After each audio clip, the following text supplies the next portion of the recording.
بسم الله الرحمن الرحيم مدنيال iyo marweyn ku soo dhawaada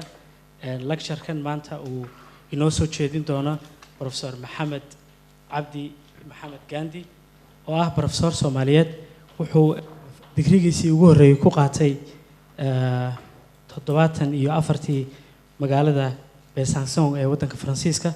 wuxuu PhD-giisa koowaad qaatay 1983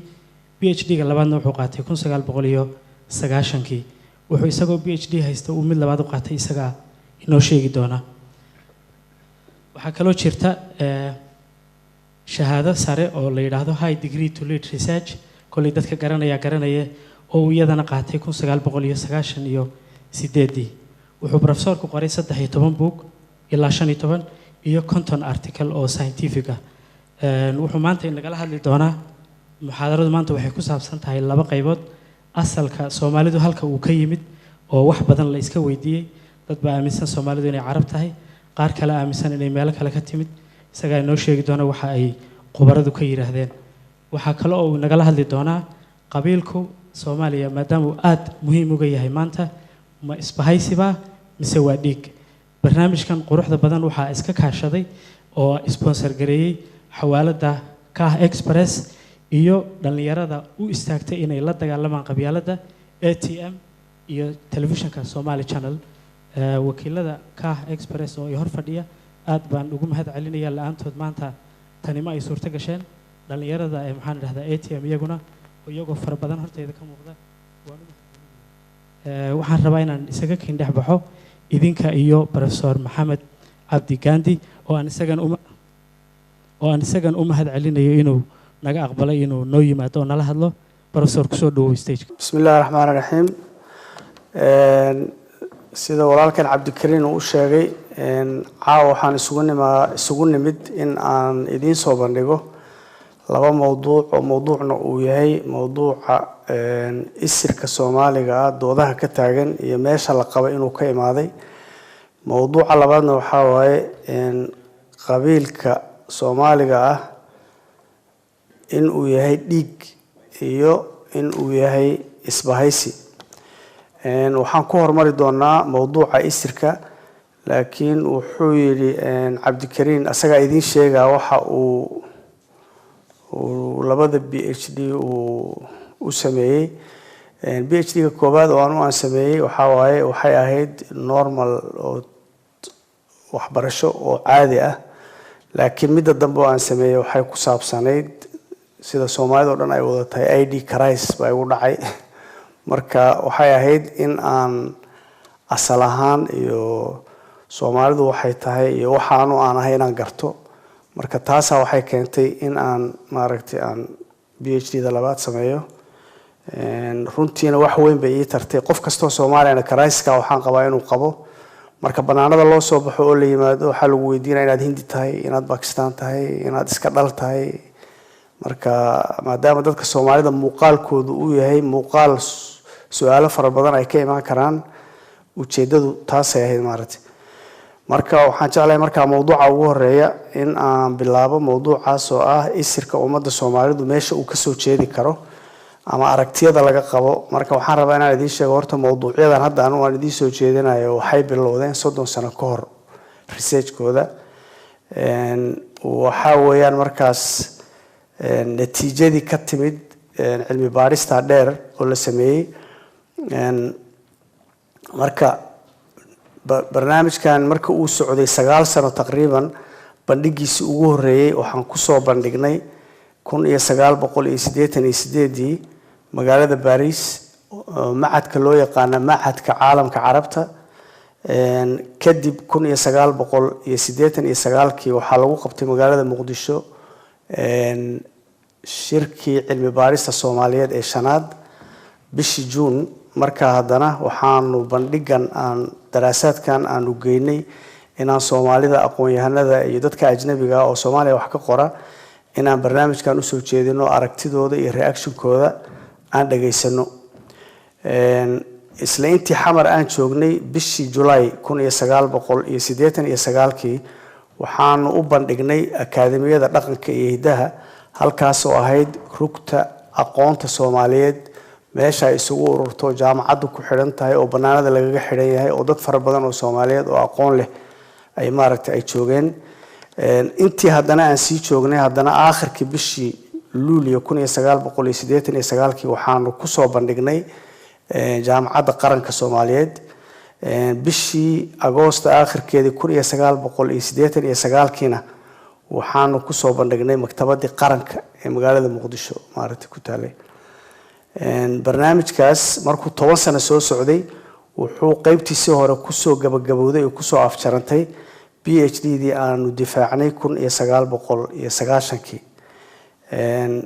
research-kaas ama PhD-daas aqoontii iyo cilmi baarista kuma ay istaagin waan sii wadnay wuu sii kobcay waxaan haddana ku soo bandhignay 1992 iyo 1993 shir ay qabateen ururka Faransiiska ee cilmi baarista Soomaaliyeed oo lagu qabtay magaalada Paris isla macadka caalamka Carabeed ee Paris ku yaalo 1993 haddana bishii Luulyo waxaanu ku soo bandhignay magaalada Ottawa oo dadka Soomaaliyeed oo jaaliyada oo halka ku nool ay sameyn jireen sanad walba toddobaadka dhaqanka Soomaaliyeed maaragtay haddana research-kii iyo cilmi baaristii way sii socotay shir baa markaa haddana waxaanu ku qabanay magaalada Paris 1995 bishii October shirka asaga oo loogu magac daray dhaqanka nabadda Soomaaliyeed marka shirka asaga aan ku soo bandhignay ugu dambeystii 2007 jaaliyada Soomaaliyeed ee ku nool halkan London waxay diyaariyeen shirkaas ayaan ayadana ku bandhignay bishii October 2007 haddana waxa way wajigii labaad oo research-kaas waa gabagaba waxaan rajaynaynaa asagoo qoraal oo buug ah inuu soo baxo taa waxay ahayd heerarkii aqoontaani ay soo martay normally marka aad rabtay in maaragtay cilmi baaris la sameeyo saan la socono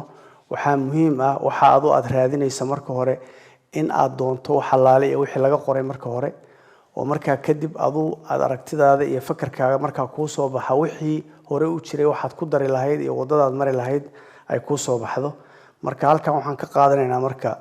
qodobadii anaga noogu muhiimsanaa waxyaabihii aanu aragnay oo Soomaaliya ama mowduucan taaban karay si toos ah ama si dadban marka 1493 dhalashadii Ciise ka hor waxaa jirtay safar ay soo dirtay boqoradii la dhihi jiray Xashab-Suud oo ahayd ka tirsanayd boqortooyadii 18aad ee dhaxalka ahayd ee Faraacinada safarkaas oo lagu imaaday markaas dalkii Soomaaliyeed ee markaa loo yaqaanay Punt waxa ay saan la socono de Faraacinadu ay la lahaayeen xiriir Soomaalidaas hore waxay Soomaaliya u soo doonan jireen fooxa waxay u soo doonan jireen malmalka fooxaas oo ay u isticmaali jireen macaabidooda meelaha ay wax ku caabudaan iyo malmalka oo ay u isticmaali jireen taxniidka moogta sida loo conserve gareeyo ama loo dhowro jidhka qofka bani aadamka marka uu dhinto maaragtay marka waxa waaye safarkaas ay ku yimaadeen marka dalka waxa waaye waxa lagu xardhay oo lagu sawiray oo lagu qoray meesha la yiraahdo Deir al-Bahri oo ku taala Wadi al-Muluk maaragtay oo Masar tilaabadii ku xigtay oo ku saabsan wixii qoraal iyo wixii information oo Soomaaliya ku saabsan oo ugu muhiimsanaa wax qoraal oo Soomaaliya laga qoro oo cad wuxuu ahaa qoraal la qoray oo ninka qoray magaciisa aan la aqoon laakiin uu ahaa nin badmaaxa ganacsigana xiiseynayo oo reer Alexandria yaa wuxuu qoray qoraal lagu magacaabo The Byblos of the Eritrean Sea nuqulkaas ninka uu qoray waxa laga helay qarnigii 15aad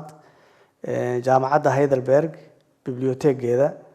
halkan British Museum-na waxa yaala nuqul baa yaalo nuqulkaas ama qoraalkaas wuxuu ka koobnaa 7500 oo eray uu ka koobnaa wuxuu ka warbixinaa oo uu soo maray wuxuu ka soo tagay badda cas wuxuu soo maray xeebaha Soomaalida magaalooyinka markaa jiray ganacsiga meesha ka jiray dadku waxa ay dhoofinayeen dadku wixii inta la soo qaado dalka la keenayo oo loo keenayo maaragtay badeec ahaan loo keenayay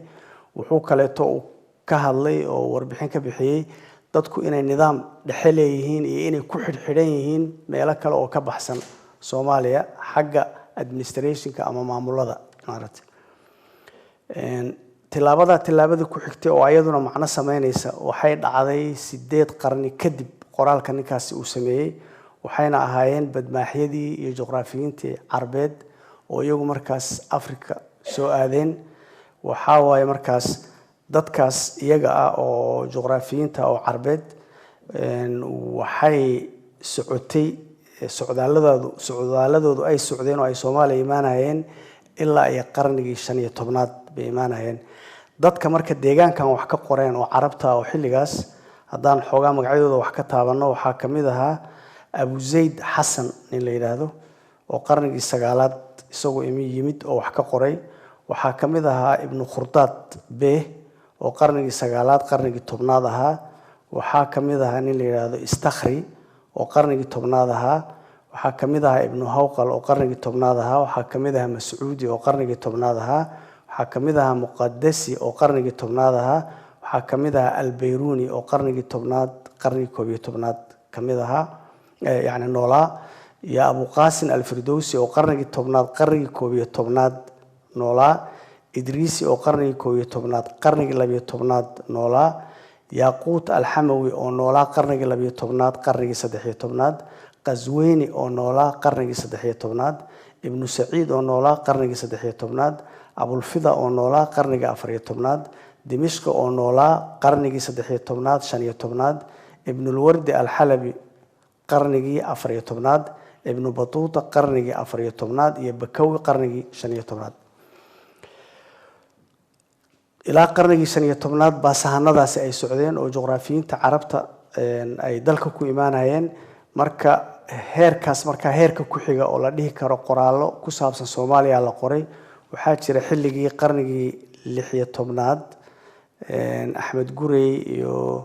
boqortooyada xabashida ee dhul dheertaas Itoobiya deganeed ay isleenayeen nin baabu qoray la yiraahdo Arab Faqih naanaysahan loo dhaho wuxuu qoray buug la dhaho Futuhul Habash ninkaas magaca Soomaaligaana uu sheegay in dad Soomaaliyeed ay jiraan laakiin qabaa'il Soomaaliyeed oo qabaa'ilkii dagaalkaas ka qayb galeen uu sheegay magacyadooda moogta marka qabaa'ilkaas waxa kamid ah Harla waxaa kamid ah Geri waxaa kamid ah Harti waxaa kamid ah Jiraan waxaa kamid ah Yabare waxaa kamid ah Bartire waxaa kamid ah Malasay waxaa kamid ah Mareexaan waxaa kamid ah Barsuug waxaa kamid ah Gurgure waxaa kamid ah Masare waxaa kamid ah Hawiye waxaa kamid ah Magaadle iyo wixii la mid ah maartay qoraalada markaas muhiimka xoogooda haddana waxay imaanayaan markii shirki Berlin la diyaarinahay ka hor iyo markii shirki Berlin uu dhacay qarnigii 19aad reer galbeedku inta ayna dalka qabsan ama Afrika ama kan Soomaalida waxa la soo diray sahamo xoog leh oo dadku ay ku dhuumanayaan inay ganacsatay yihiin laakiin ay yihiin dad warbixin inay ka keenaan deegaanada la qabsan doono qabaa'ilka iyo dadka degan dadka u taliya wabiyaal maraakiib ay mari kartiin kale inay leeyihiin waxa ay abuurtaan waxa ay banaan geeyaan waxa muhiim u noqon kara isticmaalku marka uu halka tago dadka ayaga aan hadii aan tusaale ahaan u qaadano waxa kamid ahaa Richard Burton waxa kamid ahaa Burton wuxuu ahaa Ingiriis waxa kamid ahaa Guyan oo asaguna Faransiis ah waxa kamid ahaa Botico oo ahaa Talyaani waxa kamid ahaa Robert Brichetti oo Talyaani ahaa waxa kamid ah Van der Ken oo Jarmal ahaa waxa kamid ah Revoil oo Faransiis ahaa waxa kamid ah Gutenberg oo Jarmal ahaa waxa kamid ah Bolich oo ah Austrian waxa kamid ah Bocconi nin la yiraahdo oo Talyaani ah markii intaas oo maaragtay qoraalla oo dalka iyo deegaanka ku saabsan aan ururinay oo qolo walba waxay ka hadlayso iyo waxay tabinayso la ogaaday marka kadib waxa marka la bilaabay in dadka Soomaalida iyagu ama say soo arkaan ama ku-tirkuteyntooda ama asaatiirtooda marka la aado moogta markaas waxaan bilownay markaas in la sameeyo su'aalo la suubiyo dadka odayaalka oo beelaha u taliya la sheekaysto la warsado dad waxa jira aan odayaalna ahayn culimana aan ahayn laakiin xog badan haya oo sheekeeya dadka in la raadiyo oo weliba da'da waaweyn waxaa kaleetoon aada u raadinay dadka culimada oo ayagu markaas farguriyo oo maaragtay afka soomaaliga laftigiisa ku qoraan maaragtay example haddaan qaadano masaajidada qaarkood markaad tagto nin baa kitaab qur-aana keenaya wuxuu ku qoraa abtirkiisa moogta marka kutubta taalla haddaad fiiriso haddaad rabto inaad qabaa'ilka soomaalida siday u kala baxbaxaan iyo waxa aad hesho qoraalada ayagu ay sameynayaan waxaa laga yaabaa inay ku gargaaraan marka dadkaas oo odayaalka iyo dadkaas Soomaaliyeed oo annaga aan la sheekaysanay oo culamaa u diin leh oo kaaba qabiilo leh oo dad oo aqoontii dhaqanka oo Soomaaliyeed haya waxaanu interview la sameynay barnaamijkan markaanu ku jiray in ka badan 8,300 oo qof maaragtay wali mawduuc aan u soconay maana gaarin marka waxaan rabnaa marka halkan inaan haddana ayadana aan fiirino bal dalkan inta aynan anagu Soomaali caadi aan noqonin magacyadii uu dalkani lahaa iyo haday macno ay anagana siin karaan inaan maaragtay fiirino magacyada dalkan uu yeeshay waxaa kamid ah Bunti moogtay waxaa kamid ah Azania waxaa kamid ah Bilad al-Ajam waxaa kamid ah Berberi waxaa kamid ah Zinji moogtay marka haddaan qaadano magaca Bunti waa magac associated la marka aad fiiriso qaabka ay u fakari jireen faraacinadu waa magac associated la diin maxaa yeelay ama waxay dhihi jireen waa dhulkii ilaahiyada ama waxay dhihi jireen waa dhulkii awowyaalka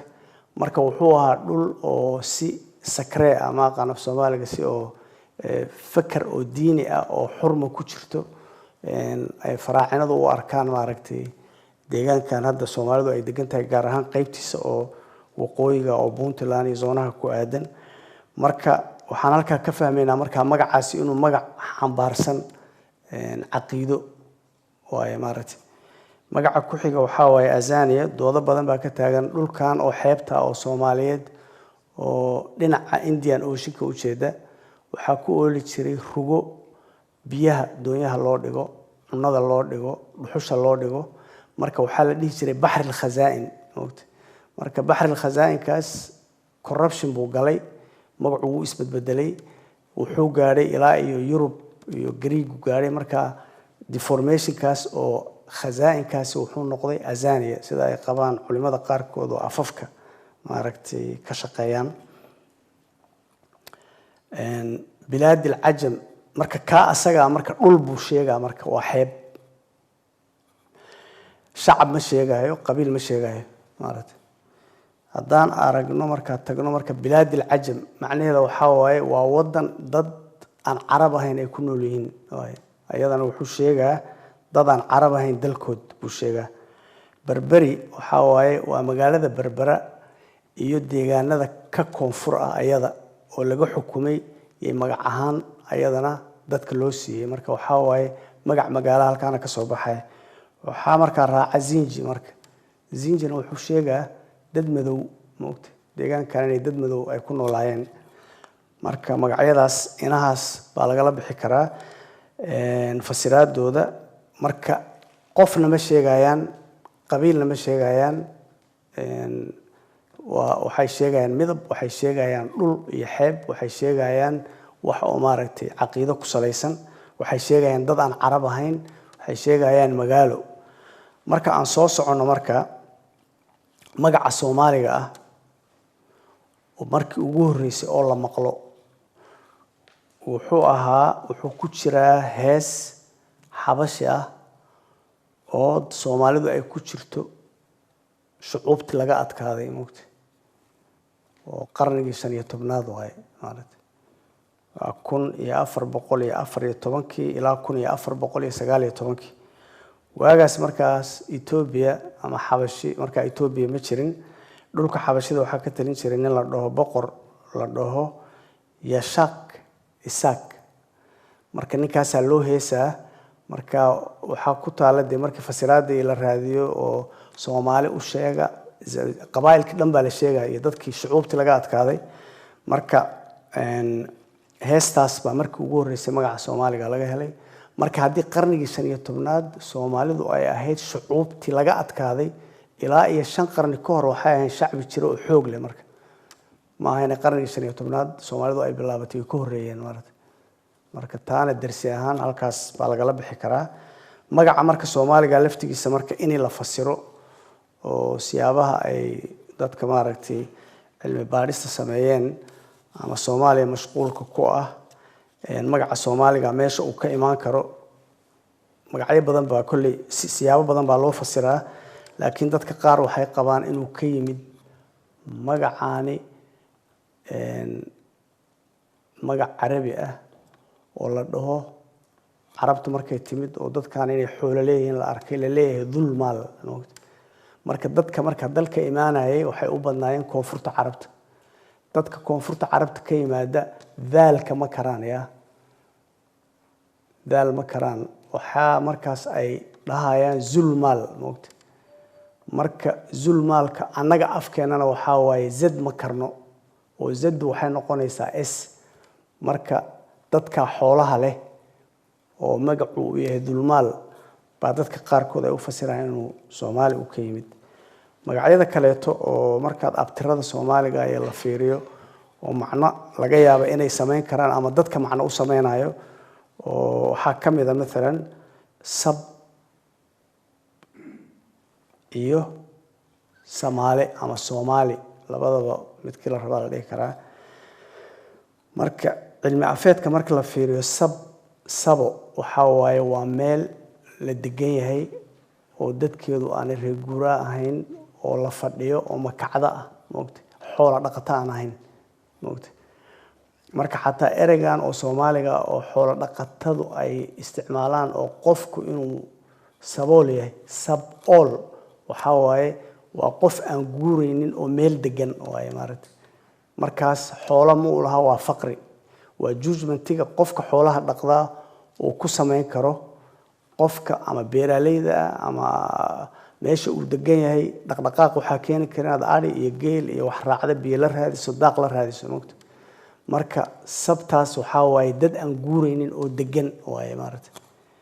waxa kale oo ayadana interest ah magaca Soomaaliga laftigiisa waxa waaye aragtida wuxuu noqonaa la fasirayo waa taqaanaa baan u maleynaa waa hilib moogta marka Soomaal wuxuu isna noqonaa markay qoladani aan xoolo lahayn oo ay degan tahay Soomaal wuxuu noqonaa nin xoolo leh moogta waa xoololey dulmaalkii oo kale noqonaa kana waa xoololey waa nin reer guuraa xoolahaas la socda kana xoolo ma leh ma guuro waa degan yahay moogta erayada kaleeto oo macna sameyn kara ilaa kulli hadda waxaan tagi doonaa qabiil ma jiraa ee ma jiro ujeedooyinka magacyadan hadda aan u sheegayno marka raxan weyn oo kaleeto raxan weyn nin ma aha magaci waa dad oo jamhuuriyad camal oo kale oo meel degeen oo wada nool oo aan identification magac abtir u eg aan lahayn laakiin dad isu tagay oo isbahaysa buu fasiraa waxa kale oo ayadana interest ah marka abtirada Soomaaliga la fiiriyo digil iyo mirifle moogta digil waxa waaye kulli dad Soomaaliyeed oo xoolo dhaqato iyo dhaqanka Soomaaliya laga yaabo inay qof ahaan iga badiyaan baa dhici karta meesha inay joogaan digilka waxa waaye waa sabto kale waaye digil waa meel aan laga guurin oo makacda ah moogta digil waxa kale oo la dhahaa meesha biyaha mugga weyn ay galaan moogta biyahaas marka ma guraan marka aad kor tagto way madow yihiin waa la cabaa soorsi hoose ay leeyihiin meel korka biyo ay ka waraabiyaan laakiin waa meel oo war ah laakiin wartaas dhulka u daloosha biyuhu meel kale ooga imaanayaan ayna gureynin marka biyahaas marka waa biyo duqa waaye ama meel la degan yahay oo lagu duqoobay oo dadku aanay ka kacaynin oo makacda ah waxa markaas mirifle marka la isticmaalo mirif waxa waaye waa waxyaabaha ama caleen ama qoryo dabaysho ay soo qaado oo ay biyaha ku daadiso maxay muujinaysaa marka waxay muujinaysaa dadku say u soo kala horeeyeen marka moogta waxa waaye dadna waa yimaadeen dadna way deganaayeen yaa macnuhu noqonaa dhaqdhaqaaq baa ku jira miriflaha maaragtay waxaa kaleeto ayadana u dhigmi kara oo ayadana interest ah marka dhinaca koonfurta Soomaalida la aado dadku waa reer guri waa reer guri iyo galti guri waxaa waaye waa dadka degan galtina waxaa waaye waa soo galooti waxaa la dadka imaanaya kor ka imaanaya waaye markaad fiiriso hadda digil iyo mirifle iyo reer guri iyo galti iyo markaad fiiriso sab iyo Soomaali saansiga iyo macnuhu wuxuu isu dhow yahay wuxuu imaanaa maaragtay isku macno okay halkaas waxaa waaye wixii fasiraada oo la soo marmaray laakiin hadda waxaan markaas u gudbaynaa isirkii Soomaaliga markaas waxyaabaha maanta jira iyo sida loo arko iyo sida aaraadeeda iyo fakarkeedu uu u qaybsan yahay waxaan umaleynaa dad badan oo idinkeeda kamida in aad iskala socotaan labo nadariya jirta moogtay ama haddii kale waxaa jirto laba iskuul ama dadka carabiga ku hadla laba madraso marka labada fakar mid waxay qabtaa dadka Soomaalidu inay yihiin dad koyta moogtay ama afkaan laatiinka alocton dad oo maaragtay banaanka imaadeen oo meesha ay degan yihiin banaanka uga yimid dadka ayaga markaas waxay noqdaan oo ay kala haystaan oo ay ku fasirayaan dadka Soomaalidu inayna ahayn dad deegaan ah oo dad yimid ay yihiin qaybta ugu horeysa waxay ku leeyihiin dadka Soomaalida muuqaalkooda marka la fiiriyo iyo waxyaabo kale oo ay istustuseen dadku waxay ka yimaadeen waa qowqaasiin moogtay marka qowqaas waxaa la lahaa buurahan dheer oo Turkiga iyo mara oo wadamadan Aasiada dhexe maraan dadka degan bay marka ayagu ku cabirayaan physically markii midabka laga reebo dadka muuqaalka inaan ayaga u egnahay marka dadku inuu ka imaaday qowqaas markay qorayaan waxay dhahaan dadku waa qowqaasiin dadka meesha degan qaybtaas waa qolo qaybta labaad oo qabta in la yimid dalka waxay leedahay dalka waxaa deganaa jiray Bantu maaragtay dadka Bantuga oo meesha deganaa oo ayagu ku sugnaa oo reer guriga ahaa waxaa ka yimid jasiiradda Carabta Oromo oo Arab ah moogtay Oromadii dalkay timid waxay riixeen maaragtay dadkii Bantuga bay riixeen marka kadibna waxaa yimid haddana hir kale oo Soomaali ah baa imaaday isaguna markiisa wuxuu riixay Oromadiina waxay sii riixday maaragtay Bantugi qolada saddexaad asalkooda iyo sheekooyinka iyo doodaha ugu xoog badan waxay ka imaanayaan ragga haday aan ka hadlaynay ama culimaha noqdaano ama odayaalka oo qabiilooyinka madaxda oo ha noqdaano ama odayaalka sheekooyinka dadku ay isu sheegaan xoog u haya waxay qabaan dadka ayaga ah magacyada caadiga oo la yaqaano oo qabiilka ah maaragtay waa dir waa daarood waa digil mirifle waa maaragtay hawiye markii magacyada la gaaro abtir oo fantasia oo fara badan oo markaas galayo in leeyahay carab yaa badi samaysan de moogtay marka hadaan case u qaadno de moogtay case loo qaado waxa waaye hadaan eegno dir oo kale qabaa'il badan oo dirta kamid ah ama guud ahaantooda waxay sheegtaan in ay ku abtirsadaan Ali bin Abi Talib maaragtay markii la dhaafo dirta moogtay daaroodku markii daaroodka la dhaafo waxa uu rakiban ayagana khad yar oo Aqil bin Abi Talib la galo hawiyuhu waa la mid hawiyaha dynamism kan oo qabiilku uu isbedbedela qabiil aan markii hore u aqoonin hawiye laakiin hadda hawiye mesela sheekhaal oo qudub oo kale marka laga hadlayo burtun marka uu imaanayo Soomaaliya waa 1800 iyo kontonkii meelaha Soomaaliyeena wuxuu ka sheekeynaa sheekhaal oo dhan maaha sheekhaal oo qudub ka sheekeynaa marka wuxuu leeyahay culimadaas oo magaca leh abtirkooda wuxuu galaa Abu Bakr as-Siddiq moogtay marka abtirka hadda aan sheegayo hawiyaha guud ah markaas ayagu marka ma galayaan ayagu Abubakar bay galayaan waxaa kaloo jira nin oo dariiqadan oo maaragtay qaadiriyada nin caan oo weyn ahaa oo la dhaho Sheekh Cabdullaahi Qudubi moogtay Sheekh Cabdullaahi Qudubi buug boqoray la dhaho Nasrul Muuminiin moogtay marka Nasrul Muuminiin waxaa ku yaala abtirkiisa moogtay marka abtirkiisa wuxuu galaa Abubakar ayaa digil iyo marifle markii aan imaano qabaa'il fara badan oo waxaa jira ayaga kamida kulligood waxaa laga yaabaa mararka qaarkood waxaa la dhahaa moogtahay digilkan iyo marifle iyo sab iyo marba waxaa la dhahaa de abtirka hadhow baan arki doonaa hal meel buu ka bilowday moogtahay laakiin halkan dabaraha dadka la dhaho oo digilka ah waxay ku abtirsadaan ayagoo digil ah moogtahay waxay ku abtirsanayaan Uthman bin Affan moogtahay waxaa kaloo digilka iyo mariflaha ku jiraan oo kamid ah dadka la dhaho galadiga boqortooyadii afgooyay zoonaha ka jirtay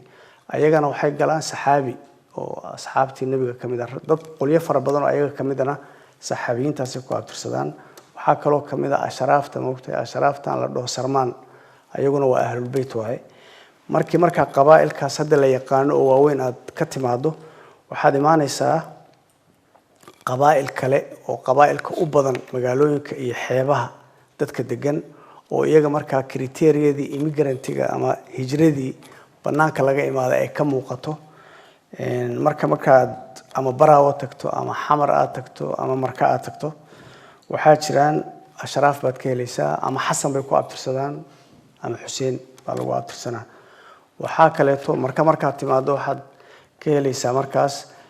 duruqba oo kale moogtay qabiilka duruqbaha la dhaho duruqbe waa Cumaan waxaa jira qolyo baaba magacyaalkooda uu ka bilowdo baa Cumar waa xadaarimo waay dadkan reer faqiga la dhaho oo diinta iyo maaragtay shuyuukhda ka Xamar waa qaxtaaniin waa Yemen marka waxaa waaye ayadoo marka aragtiyaal taas oo dhan la ururinayo Soomaalidu markaas Arab League way ku jiraan maaragtay jaamacadda Carabta halkaas Carab bay gashay moogtay nadariyada marka labaad waxaa waaye waa nadariyad oo cilmiyan ku salaysan daraasaadka afka ay ku salaysan tahay daraasaadka afka markii af daraasad lagu sameynayo laba waji baa laga eegaa moogtay wajiga koobaad waxaa waaye waa inaad fiiriso magacyada aan la kala amaahan moogtay hadda maalan qalin Soomaali ma aha jacket Soomaali ma aha warqad Soomaali ma aha telefoon Soomaali ma aha dayuurad Soomaali ma aha laakiin san waa Soomaali dhig waa Soomaali garku waa Soomaali looda iyo midabyada iyo dhulka iyo geedaha waxaas oo dhan lama kala amaahdo moogtay marka waa inaad raadiso haddaad rabto inaad cilmi afeed barato erayadaas aan la kala amaahan iyo dadku sida ay ugu dhaqmaan ay u qabaan ay ugu dhawaaqaan in la doono waay qaybta labaadna waxay ku salaysan tahay jumalka moogtay jumlada markaan hadlayno cali biyu cabay marka ficilka iyo faacilka iyo mafcuul bihiga carabiga dadka yaqaano qaabka uu isugu xigo ayadana tarkiibteeda oo syntaxka ah ya daraasaad lagu suubinaa dadka marka cilmi afeedka sameeyeen waxay soo saareen oo ay soo bandhigeen inuu afka Soomaaligu uu kamid yahay afafka bahda kushitiga moogtay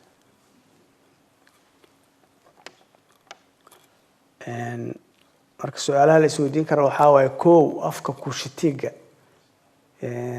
xaguu ka yimid yaa ku hadla maaragtay marka haddii oo maaragtay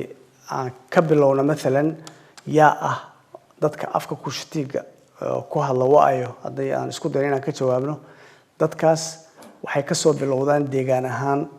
koonfurta bari oo Masar Suudaan bay soo maraan Eritrea soo maraan Djibouti Ethiopia Kenya Soomaaliya bay soo maraan marka dadkaas marka yaa kamid ah dadka waxaa kamid ah Soomaalida waxaa kamid ah Oromada waxaa kamid ah Beejada waxaa kamid ah Saaxo waxaa kamid ah Iraqwe waxaa kamid ah Bayeso waxaa ka mid ah Rendile, waxaa ka mid ah dad la yiraahdo Boni, moogta Boni waa ka mid ah marka bahdaas baa waxaa la dhahaa bahda afka Kushitiga. xagee iyo afkan ka imaaday marka muxuu da'diisu maxay tahay da'diisu waxay ka badan tahay 7,000 sano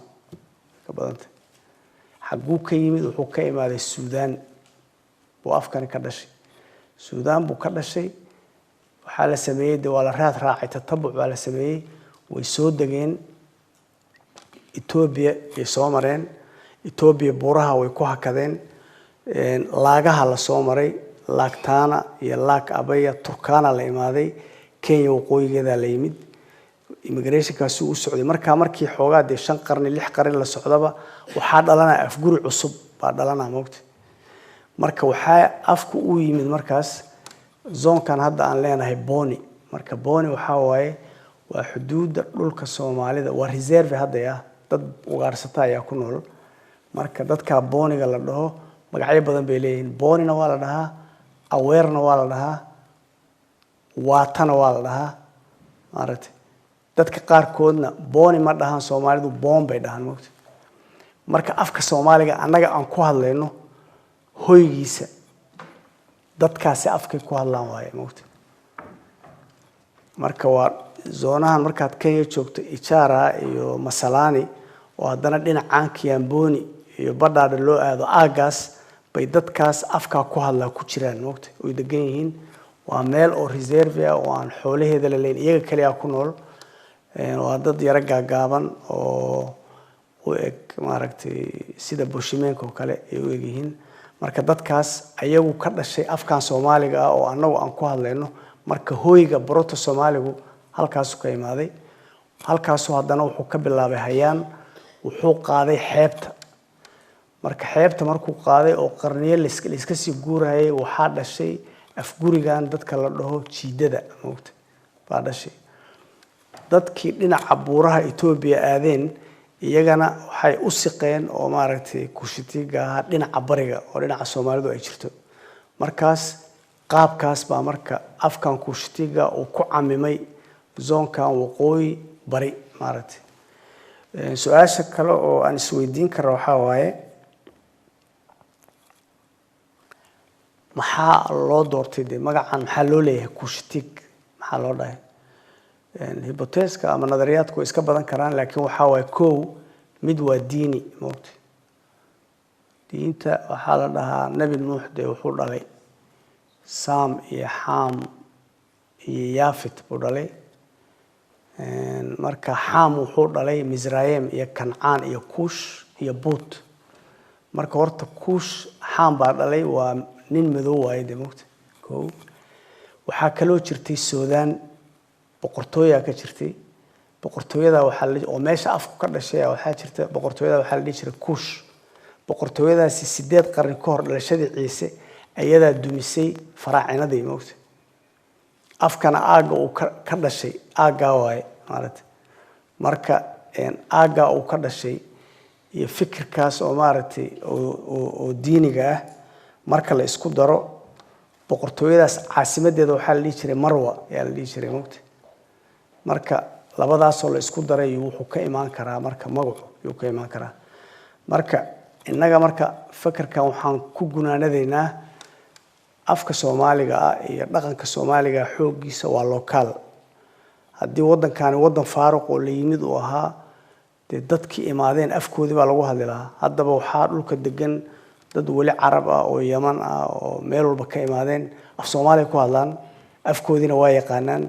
marka waxa waaye haddii imaadaan ayadoo ay faaruq meesha tahay afkoodaas baa noqon lahaa afka meesha looga hadlayo marka meesha dad baa deganaa dhaqan baa jiray af baa jiray marka nadariyadan baa xoog leh moogta qodobka kale laba qodob baan raacinaa qodob waa gunaanad waxa waaye iyadoo marka sida loo degan yahay baa islaamku dhashay moogta islaamku markuu dhashay dadka Soomaalida waxay noqdeen dadkii diinta islaamka xambaaray faafiyeen haddana galbeed la aaday wadadii ayagu ay ku yimaadeen dib ugu la noqday ama koonfur ha noqoto ama dhinacaan oo maaragtay Ethiopia loo aado dadka Soomaalida yaa faktarka faafinaya diinta islaamka ah marka anaga intaasa lagu darsanaa laakiin waxa waaye aaraadu marka dhinac fiiriso saa isuma diidayso moogta marka qaybta hore marka oo presentation keena labada iskool baa jira iskoolka cilmiga ah wuxuu leeyahay dadka Soomaalidu waa afka ay ku hadlaan waa af Afrikaana muuqaalkeena markaad fiiriso 3,333 kilomitir oo xeebaan leenahay hinda imaan kara hadda caruur baad dhasheen idinka waad soo qaxdeen caruurta generationka aad dhasheen Soomaaliga waa half hadday iska sii joogaan Soomaaligu wuu tagaa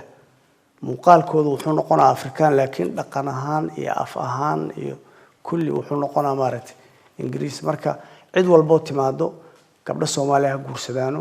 ha ku dhalaano ha ku noolaadaano laakiin culture-ka meesha ka jiraya absorption sameeyna laakiin dhulkaan dhul cidla oo faaruqa ma ahayn waxaana deganaa dadka anaga hadda aan ka soo jeedna maaragtay macnaheedana maaha inuu xad ku xiran yahay waa la iimaanahay haddana waa la yimaadaa moogta marka waxa way hadda marka qaybta koobaad marka oo isirka Soomaaliga ah iyo dooda laga qabay waa halkaas ay ku egtahay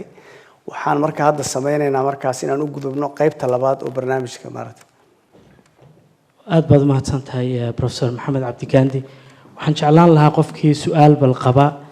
intii hore ee dhamaatay ee isirka dadka ku saabsanayd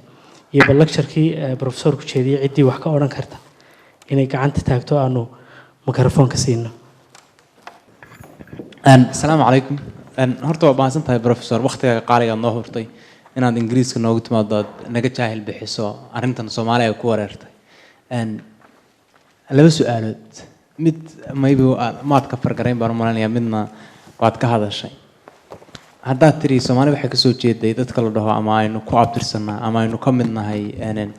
qolooyinka ku bahoobay kushti marka ma la dhihi karaa qabiilkeena markaynu ka tagno kuwa aynu nahay hadda aynu isku naqaano inaynu dusha ka nahay qabiil kushti la dhaho oo dadka kale aynu la wadaagno horta midan oo kushtiga waxa waaye afkii baa loo abtirina ma ahaane dadkaas af ahaan xilli waxa jirtay la aha hal mid ah waa la baahay afkuriyaa dhashay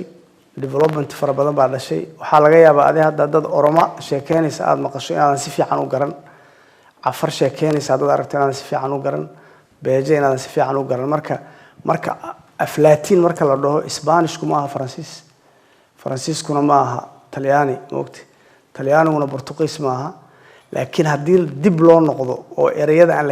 la kala amaahanin la aado hadda Bible-ka oo kaleeto Latin baa lagu akhriyaa marka Latin-ka lagu akhrinayo cid walba waxa laga yaabaa inay fahmaan laakiin hadii Faransiis iyo Talyaani iyo Ingiriis maxaa la sheegay Portugiis iyo Spanish lagu hadlo uu kala duwan yahay marka tan waa un abtiris su'aasha aan qabo waxa weeyaan markii aad magacda sheegaysay loo yaqaan bal dhihi jiray Soomaal dadka dhulka dega waxaad markaad Aksum sheegaysay magac baa jiray la yiraahdo Abyssinia kaas ma ilowday mise ogaal baa uga tagtay mise ummadan lama oran jirin barbar ereyga barbara markaad lahayd la oran kareen inay dadka barbarkii ahaa North Africa ilaa ma soo daadegay Algeria inta ka soo daadegeen ilaa halka uu soo daadegay Ibn Battuta buugiisa ku sheegay dadkaasi barbarada miyay barbar ahayn su'aasha saddexadan soo koobay markaad imika ka sheekeynaysay kuush iyo maxay ahayd Soomaali marka keeba qabiila marka laga hadlayo ethni amba ethnicity marka ma kuush baa noqon doona qabiil oo Soomaalidu marka maxay noqon doonaan magaca Soomaali wax qabiil ka hoos ay noqon doonaa ما دي فهمتي مالها سؤال شيء هاو دمبيس horta Abyssinia Ethiopia la yaa ereyga Abyssinia waxa waaye corruption oo ku dhacay ereyga Carabiga oo Xabashi moogtay al-Habasha uu ka imaaday Abyssinia marka Latin ahaan loogu dhawaaqo phonetic ahaan marka inagu meesha aan ka hadlayno Abyssinia ma anaga Abyssinia ma anahay waxaan ka hadlayno waxa waaye waa deegaanka iyo dadka Soomaaliyeed Ethiopia iyo Abyssinia hadda fiiriso waa amxaarada waaye amxaarada iyo Tigreegu waa Semit afka ay ku hadlaan waa samiid laakiin dadka intiisa kale oo ku nool Ethiopia marka laga reebo beelaha ku nool koonfurtan oo sidaame iyo ku nool oo qaarkood ay la af yihiin koonfurta Suudaan waxa way majority waxa way afkan hadda aan sheegayno annaga aan la bahdanahay baa lagu hadlaa marka Abyssinia waxay ahayd boqortooyadii xabashada ahayd oo dhul dheerta deganeed meesha aan ka hadlaynana waxa way waa Soomaali kuush qabaa'ilka uu ka weeyahay waxa laga hadlayaa origin iyo asal iyo evolution iyo meesha laga bilaabmay maaragtay baa laga hadlayaa isbedelo fara badan baa dhaceen marka daraasaadkaas baa dadkan isu afdhow isu ururinaya oo magaca u bixiyeen laakiin halka dawlad oo kale oo la dhigi jiray waxay dawladda Suudaan ka jirtay Berberi nimankan Carabta oo Mas'uudi oo kale marka ay ka hadlayaan oo ay yimaadeen Berbera waxay leeyihiin Berberiga waqooyiga Afrika ku nool iyo Berberigan oo xeebtan ay ka hadlayaan isku hal ma aha moogtay haday noqoto af haday noqoto muuqaal haday noqoto marka Berberigan waa berberadeenan oo Soomaalidu dhulka ay degan tahay ah Berberina ama Liibik dadka la dhaho waxay ku af iyo ku Sinji ay noqonayaan dadkan hadda markaan ka hadlaynay Xaam la yidhi dhalay oo Misraayim moogtay bay laaf iyo la dhaqan ay noqonayaan maaragtay aad baad mahadsantahay ninka odayga khamiis kala balodhiyo gad kale جزاك الله خير بروفيسور يدتك سوق من قابي ومحسنتين دراسات كان علمي وأضل وجبهنا لكن بروفيسور كواحد خير الله استياتني استقال كي مركا وحمر جوجي أنا وحندقنا أي جامعة دا سياسة دا صحافة دا مركا معنا كي يجوا نور شيء رسالة كاس السعودة أدنى أكوج دا مركا نوكا شيء لكن وحنا نقول در إيران إلا ونروح يريد دولة السودان بمال قليلة دولة السودان مركا أوتبوت كواحد يلانا يا دولتها مال قليل ريسيرش كان وحكى صوبها مركا waxaan ku weydiin lahaa arintaas inay jiray surin maal gelinaysa iyo hadii iyo research kana wada sheegtay oo mas'uuliyad laga sameeyay in hal dhinac maal geliyay maal gelinteeda laha u badnaa oo waliba tandamo ah sheegtay cilmiga ah afafka iyo arrimaha noocaas ayaan wax yar ka weydiin lahaa iyo maadaama dhinaca kale labada aragti dhinaca carabtu aad noo sheegtay professor inay sheekooyin u badnayd maalgelina ayaan dhicin research lagu sameeyay dhawaan waxaan anigu akhriyay book uu nin Soomaali ah adigu 10 sano meelaha waday London jooga oo research badan isaguna soo sameeyay oo aan ka iibiyay booga oo Sheekh Umar la yiraahdo wali ku nool marka in dhinaca kale aanu maalgelin helin ayaa muuqanaysa sida aan fahmayno marka output-ku raad ma ku leeyahay cidda maalgelisa waxa ka soo bixi doona intaan ku weydiin lahaa iyo cidda u badnayd maalgelisa horta aan meesha aan ka imid iyo meesha oo aan wax ku bartay meesha research ku sameeyay Sweden maaha Sweden ma ay maalgelin markii jaamacadaha dhiganaysan deedinka halkan markii aad research sameynayso oo aad jaamacad ka tirsan tahay ama labka jaamacadda xiiseena ama adiga laftigaaga involved noqonayo oo dhaqaalahaaga gashan ama haddii aad teeska sameynayso teeska scholarship baa lagu siinaa laakiin waa inaad adu isdabirto cid ku maalgelinaysa ma jirto moogtay marka aragtida dhahaysa waxba la qoraa oo waxaadan aadan rabin cidana ii qor kuma dhigi karto hadda Soomaalidu way gabaydaa Soomo markay gabayaan gabayga ayaga qalbigooda ka imaado waa midka yara qalafsan oo qabiilka ay ka sheekeynayaan oo caatifadooda iyo ay emotionalka yihiin haddaad u yeedho dahdo wanaag iga gabaygu ma dhadhamaayo moogtay marka tanna waxa way researchka haduuna waxa aad wado uun ahayn waxaad xiisa u qabto lacag inta lagu siiyay ii sameey waxba kuma qoraysid moogtay kulli aan aragtidayda abdi mikrofoonka yahay abdi udib abdi rashid السلام عليكم بروفيسور هذا وما سنتهاي هورتا wax ugu qaalisan qofka bini'aadamka uu sameyn karo waxa waay waqtigiisa inuu kula share gareeyo oo wadana asigoo wuxuu research ku sameeyay waqti saas u badan inuu kula share gareeyo ama waad ka barano hope inay dad badan oo Soomaali oo professor inay soo fadhiisan doonaan mid walba wuxuu bartay oo nala share gareyn doon maadaama aan dad hadda soo baxayo aan taariikhdeena waxaan naqaanaa xumaan bas iyo dagaal iyo colaad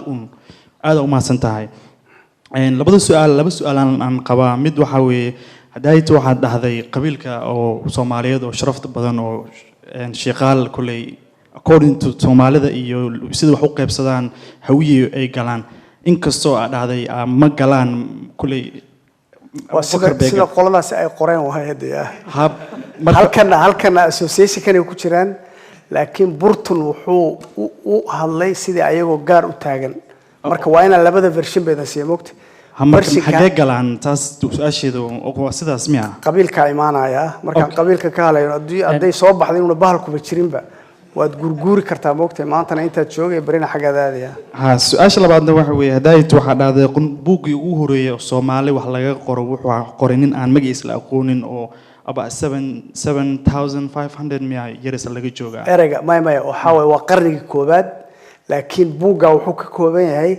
7500 oo eray buu ka kooban yahay okay waxa rabay marka nidaamka ku qoray nidaamka oo waagaas jiray oo dadka uu sheegay waxa kamid ah nidaam dadka inay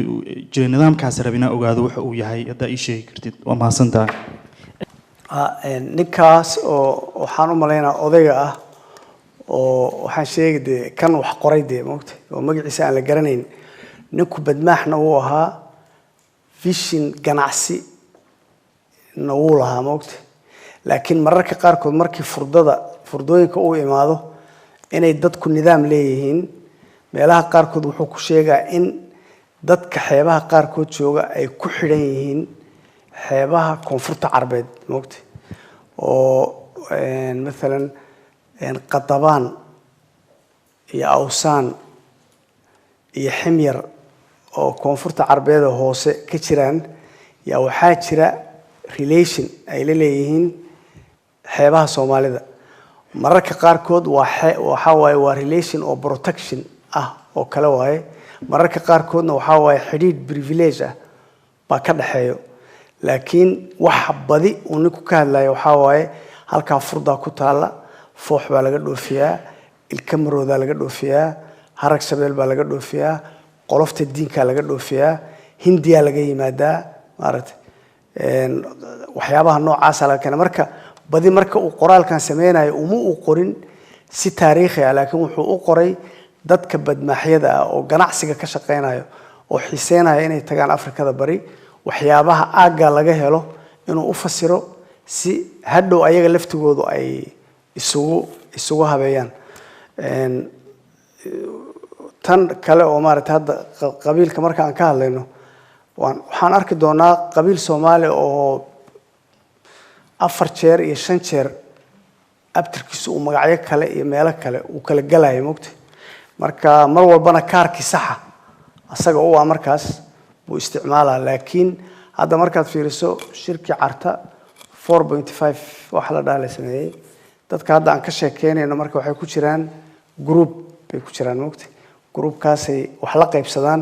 laakiin qarnigii 19aad bartamihiisi dadkii ajnabiga oo imaanayay marka ay la sheekaysteen oo ay ku dhaheen yaatiin xageed gashaan tan idin sheegay bay u sheegeen moogtay inayna wuxuu waliba leeyahay asaga hawiyana ma aha dirna ma aha daaroodna ma aha moogtay waxa waaye waxay galaan sayid abubakar bay galaan moogtay sheekh weyn oo qoraa oo buugan hadda nasrul muuminiin qorayna marka beejkiisa koobaad miyaa mase ka labaad aad fiiriso oo asagu naftiisa ka hadlayo marka reerkiisu sheegaa nimanka wadaadadaana abtirku dhibaato kuma hayo moogtay abtirku qoray dhag wuxuu gelinaa maaragtay haddii la heli karo nasrul muuminiin baa la qoranaysa waa la raadin maaragtay aad baad mahadsan waxaa jira niman dhalinyaro ah oo Birmingham nooga yimid marka ninka dhalinyarada fanaanada caswataan jeclaan lahayn inaad mikrofoonka u dhiibtaan السلام عليكم أنا وحن سئلت هاجي موضوع عاجي سؤاشا وجهر سواء ويان وحاتري كلمة الصومالية مركي وجهر رسالة مغلي وحيكون جرت هاستي بقر كلو تري مركي صومالي لسوجبي فتوح الحبش أنا حين بوق لكن عرب نك عرب كيمنجا قرال كيسي وقتها وجوجي وحو قري كقرن qabiilada Soomaaliga markay sii galeen hadda waxa sheegaysa markii la soo jibiyay in Soomaali la sheegay arabka la jooga Imaam al-Qazina wuxuu qorayaa Soomaalida qabiilada Soomaalida sida hartida mareexaanka giriga bursuuqa oo waliba Soomaali u leeyahay wuu qorayaa marka Soomaaliga waxa ka horeeyay soo ma aha ninkana qazi la joogay yaa ka horeeyay markii la soo jibiyay okay taa waad iga jawaabi talabaad su'aasha labaad waxa weeyaan qabiilka xarlada waxa tiri Soomaalida qabiiladii baa tirisay oo xarlada ku jirto way ku jirtaa buugana wuxuu dhigaa ninka qaziga la jooga imaam guri la jooga wuxuu ku leeyahay Soomaalida oo la tirinaya daxlan ku qoran hebel bidix baa la joojiyay xarlada oo qolooyinkoodii iyaguna leh oo qolooyin badan leh midig baa la joojiyay marka way kala duwanayeen sidoo ninku ku sheegayo adna sida ku sheegaysana waa Soomaali baa tiri wassalaamu calaykum waxyaabaha qaarkood mid waa in la qeexo waayo horta boqortooyadan haday waan sheegay waliba moogta kan waa qarnigii 16aad waaya futuuxul xabash marka uu qorayo waana buug waaya tan heesta ana waa qarnigii 15aad soo garan marka futuuxul xabash uu qoraalkiisa uu sameeyay si fiican hadaad kulligii buuga akhrido si qaab daran buu u qoran yahay oo ma laha chapter isku hoos yaalay ma leh uu quban yahay moogta marka waxa waaye qofkii samir u yeesho oo damca inuu si fiican u akhriyo mar xarle wuxuu ka dhigaa dad kaligood oo taagan marna wuxuu ku daraa Soomaali waxay kamid ahaayeen qabaa'ilkii Soomaaliga ahaa qabaa'ilka ugu xoog badan oo ugu badan marka mar si gaar ah iyaga uga hadlaa marna Soomaalida qabaa'ilkeedu ku daraa marka si fiican marka aad u eegto labada qaab uu hadlaa moogta marna wuxuu leeyahay dadka Soomaalida ah sida hadda aan u tirinayay kana waa ka xarlo waan ka bilaabay baan moogta waa xarlo waa gari waa harti waa jiiraan waa yabare waa bartire waa malasay waa mareexaan waa barsuug waa gurgure waa masare waa hawiye waa magaadle moogta laakiin markaasi qorayn professor sida ay qorayn u kala horeeyaan may ana daani oo soo ururiyay mar afar boqora mar saddex boqor laakiin marka buuga dhamayso inta qabiil qolaba waxa way hadda midalan meesha ugu weyn oo dagaalada xoog leh ay ka dhaceen oo shimbira koro oo kale xarlaha xoog leh moogta marka ayaga focus la saaraa moogta sama garan mararka kaleeto ama qabiilka si gaar u qabaa'il waxa jira raacida inay dagaalka ay ka qayb galaan ay ahayd galab moogta oo markii la adkaadana waxa la isheeg imaanayay markii ay noqoto in la isabeeyo dagaalka la galana aan galeyn hadda meesha uma fadhina waxa inaan judgment ku sameeyno laakiin marna xarlaha gaar buu uga hadlaa marna xarlaha wuxuu ku daraa dadka Soomaalida moogta okay aad baad professor mahadsantahay waqtiga inagu yar dartii qayb labaadina way inoo harsan tahay oo khudbadda iyo lecture-ka kamida marka waxaan jeclaan lahaa inaan su'aalaha soo gabagabayno oo aan u gudubno qaybteedii labaad aad baad mahadsantahay